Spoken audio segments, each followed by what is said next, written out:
Welcome back to our live video trading series. Today we are talking about atomic swaps. What are they and why should they matter to you as a cryptocurrency investor and why they are crucial to the future of cryptocurrency? Well, imagine you want to swap altcoin for altcoin with somebody else. What do you do? How do you actually execute that trade? Well, usually what you do is you go to an exchange, you deposit your altcoins, you see if they have a pairing from your altcoin to the other altcoin. If they do, great. If they don't, you may have to swap your altcoin for Ethereum or for Bitcoin, and then swap the Bitcoin or Ethereum for the other altcoin, and then deposit the other altcoin in the other person's wallet. Now, obviously, through all these transactions, they take a lot of time. They cost money. There are transaction fees. And if the exchange doesn't have a pairing of those two coins, there may be multiple transaction fees. They involve exchange rates between different coins, and whether or not that exchange rate is favorable to you will depend upon the liquidity and how much of that coin the particular exchange trades. So all of those issues come into play, plus security. Okay, now it just so happens that cryptocurrency exchanges are massive bug bounties. They are targets for hackers. Okay, there was recently a massive Japanese cryptocurrency exchange hack, and this from CNBC. It says $530 million cryptocurrency heist may be biggest ever, and they're talking about the biggest heist in history, not just in cryptocurrency, but in all currency, in gold, and in dollars, and euros, and jewelry, and anything. Maybe the biggest heist in history. And in a single transaction, hackers stole all of the NEM coin on the CoinCheck exchange.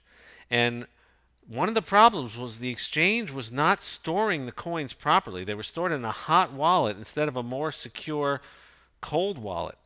So when your cryptocurrency are stored on an exchange, you don't have control over the private keys that access those cryptocurrencies. So not only do you not have control, you don't own them, but also you don't have control over how they're secured.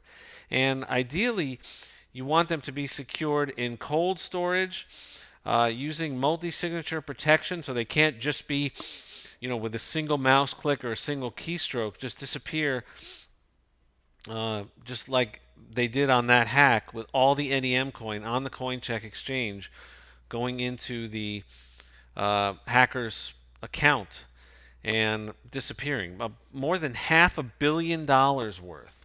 And remember, with cryptocurrency, there's no 1-800 number. There's no credit card company or bank you can appeal to. I remember at the North American Bitcoin Conference that Charlie Shrem made a comment about this. He said early on he was a victim of several different hacks and lost quite a bit of Bitcoin, and he joked that what are you supposed to do? Call the cops and say, somebody stole my magic internet money, and what are they going to do? So that's the security issue you face when your coins are stored on an exchange. So using an exchange has obvious security issues. So all those issues, what if you could just directly trade one cryptocurrency to another cryptocurrency with another person, blockchain to blockchain, without a transaction fee, without even going through an exchange, without even going through a third-party intermediary? Well, that's what an atomic swap is. And so that's what I'm talking about today.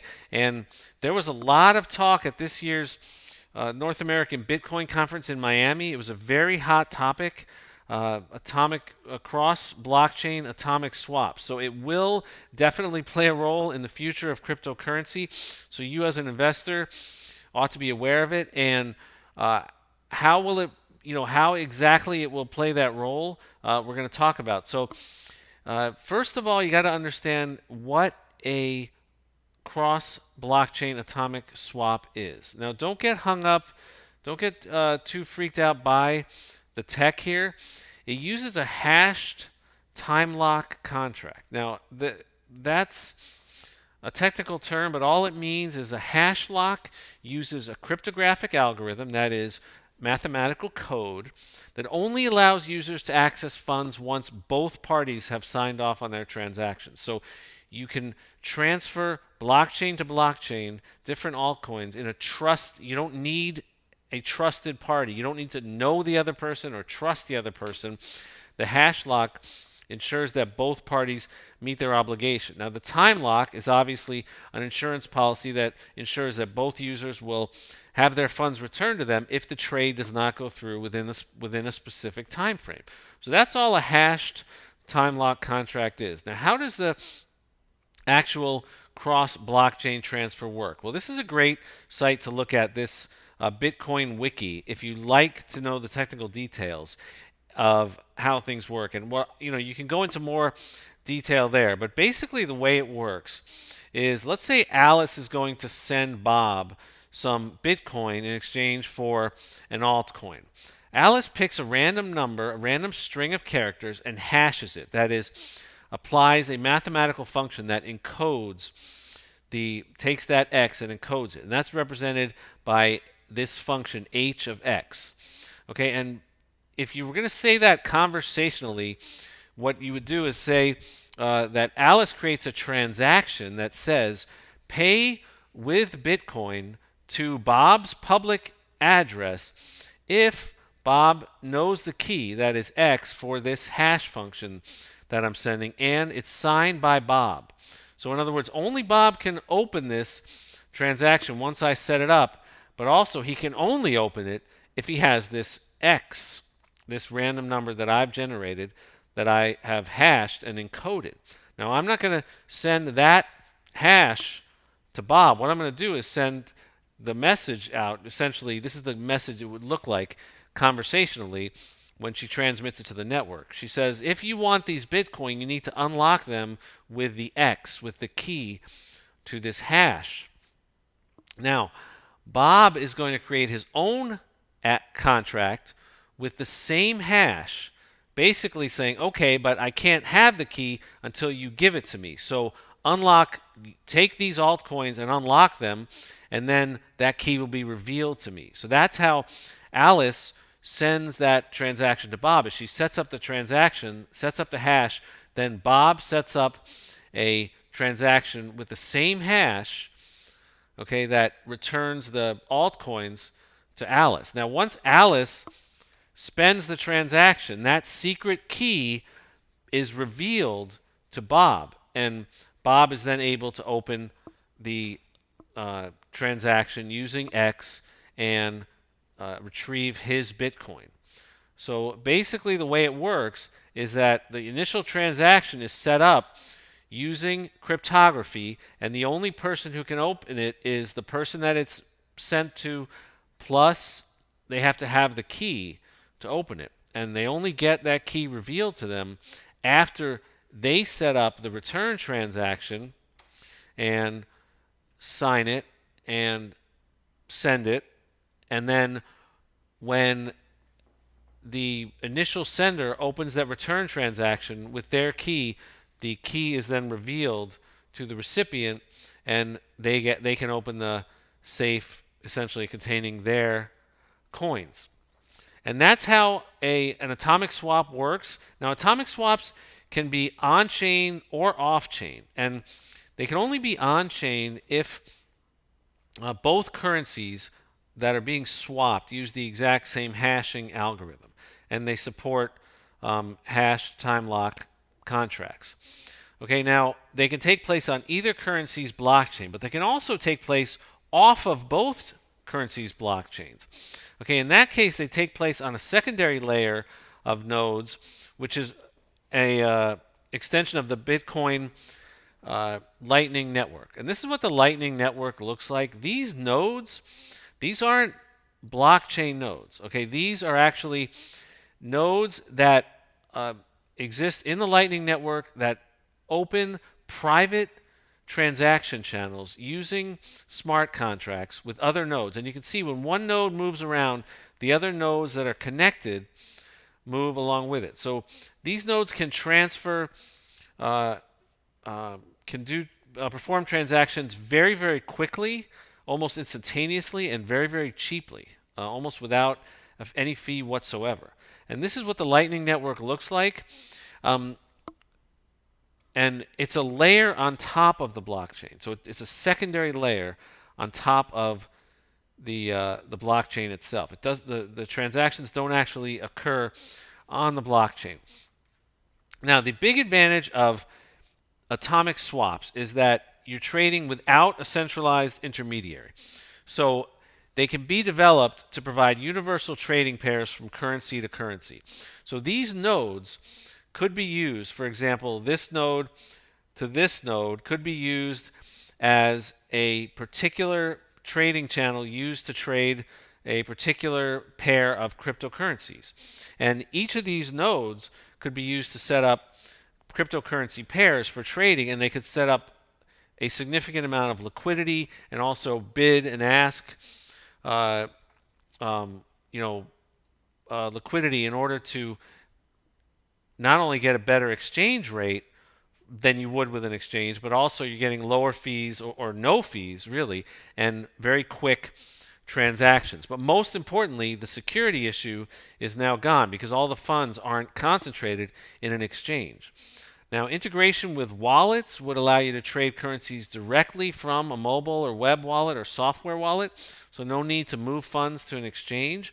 So you can see how this trading without a centralized intermediary, that is decentralized trading through atomic swaps, could be the next evolution in cryptocurrency. And there are several projects that are focused on this. Altcoin.io is building a decentralized exchange and wallet with atomic swap features. Komodo is building a decentralized exchange. And this is something to look at as a cryptocurrency investor because, like I said, at the Bitcoin conference, at the North American Bitcoin conference in Miami, there was a lot of excitement about cross-chain atomic swaps, and they solve a lot. Bitcoin's got a lot of issues, and cryptocurrencies have a lot of issues that need addressing. And some of these issues that decentralized trading will partially or completely solve even are: one, security. Okay, how that private key is stored. You don't, when you have money on an exchange, you do not have control over the storage of that private key. So that's really important because this private key gives access to the funds that you're holding or that the exchange is holding for you. When that key is in your possession, then you have control over whether it's stored in hot storage or cold storage, online or offline, a hard wallet or a paper wallet, whether it's protected with multi-signature access. And if it's stored with a third party, with an exchange, you don't have any control over that security. What level of security is your private keys are being stored with. So that is obviously a massive billion-dollar bug bounty for hackers. They target exchanges for that reason, and that problem would completely go away with decentralized trading. So that's one big issue. Other issues that decentralized trading will at least somewhat solve or either completely solve are speed of transaction and cost of transaction. Okay, this is the Lightning Network, and like I said, the transactions on this network occur through dedicated channels governed by smart contracts and off the blockchain. So there is no delay, there is no mempool hash rate delay on cryptocurrency on blockchain on the blockchain. So you have these nodes are connected by individual smart contract governed trading channels. So each of these could be set up as a blockchain to blockchain or a between coin trading channel, and they could set up off-chain atomic swaps using those channels. So speed, privacy, obviously an issue on the blockchain. This is a graphic of the Mt. Gox investigation where investigators were able to actually follow the coins through the blockchain. And blockchain, the way it works is that in order to prove ownership of coins, what you're actually proving is that you own the end of a chain of transactions. And that chain of transactions can be traced back through the blockchain by anyone. It's completely transparent. So all these public addresses are completely transparent. And this just shows how investigators were able to follow the actual coins from public address to public address through the blockchain. And this allowed them to eventually nab one of the guys involved in the Mt. Gox hack.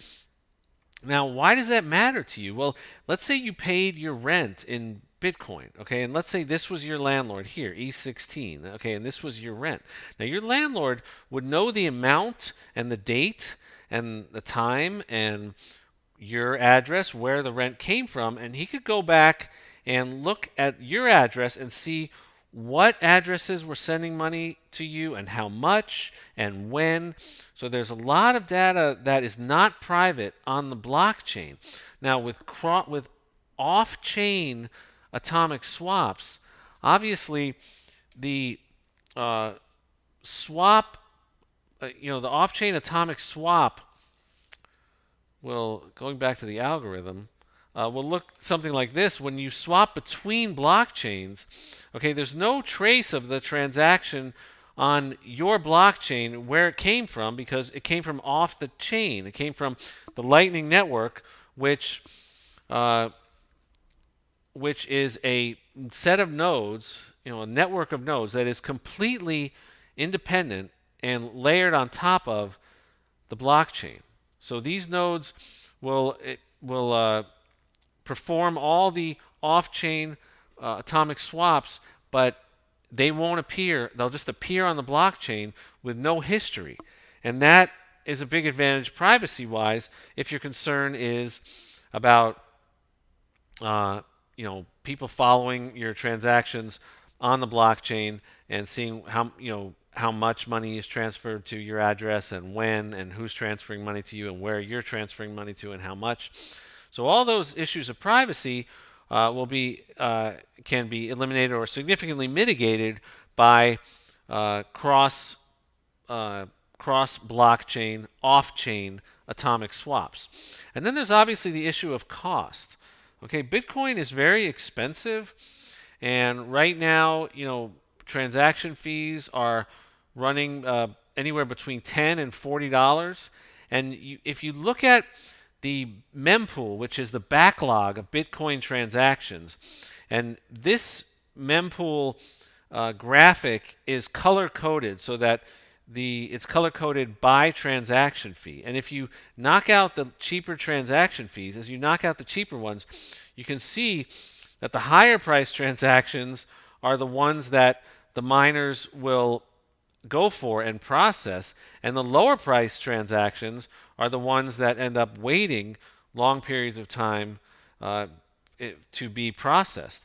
So this is becoming more and more of a problem on the Bitcoin blockchain, and so the cost and the delays are a direct result of the backlog in the mempool, and that will not be an issue when off-chain Lightning Network cross-blockchain transactions are used. So the decentralized trading will be fast and cheap compared to the Bitcoin network now, which runs hours to even days when it's busy for transaction times, and $10 to $50 for a transaction, which is not very practical.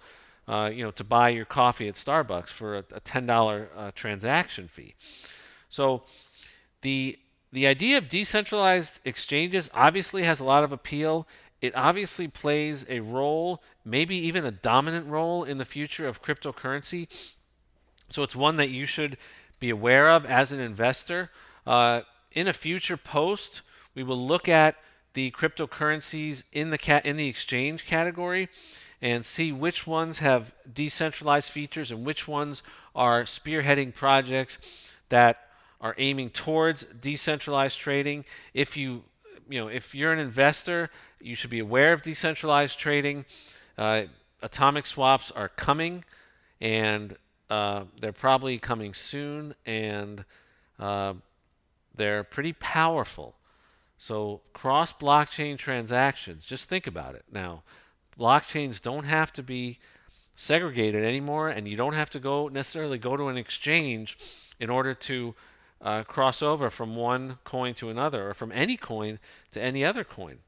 So trading could be completely decentralized.